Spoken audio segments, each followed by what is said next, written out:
Francis Farge avait 11 ans lorsque les faits qu'il va vous raconter se sont déroulés.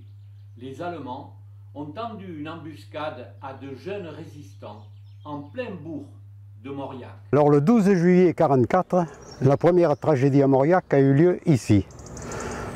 C'est des jeunes qui allaient récupérer des parachutages qui leur étaient annoncés pour récupérer des armes et du matériel. Et comme on avait des traîtres dans la commune, c'était dénoncé. Donc c'était dénoncé aux Allemands et les Allemands les ont attendus ici. Ici même, 2 fusils mitrailleurs étaient installés, des fusils mitrailleurs sur trépied là, et ils attendaient la voiture qui montait, les voitures, parce qu'il y avait 2 voitures. La première, ils ont laissé aucune chance aux 4 jeunes là, ils ont été fusillés au niveau du pare-brise, les 4 morts sur le coup.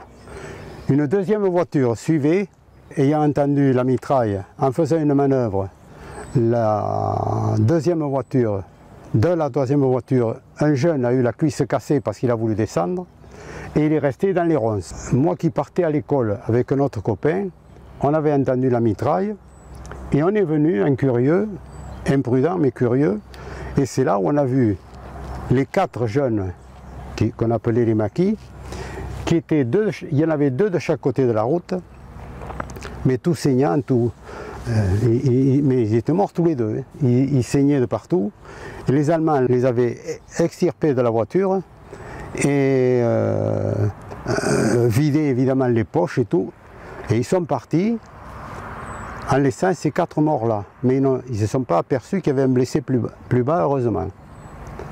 Donc nous, gosses, j'avais 11 ans, quand on est reparti, on n'a pu que le signaler.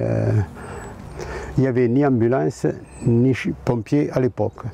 Donc il est parti à l'Aréole, à 20 km, sur cette route qui n'était pas goudronnée, qui était seulement empierrée, et sur une charrette à cheval. Inutile de vous dire la souffrance qu'a eu ce pauvre homme. Ce qui ne l'a pas empêché de vivre après, puisqu'il est mort il y a 4 ou 5 ans. Voilà, ça c'est le premier épisode, le 12 juillet 1944.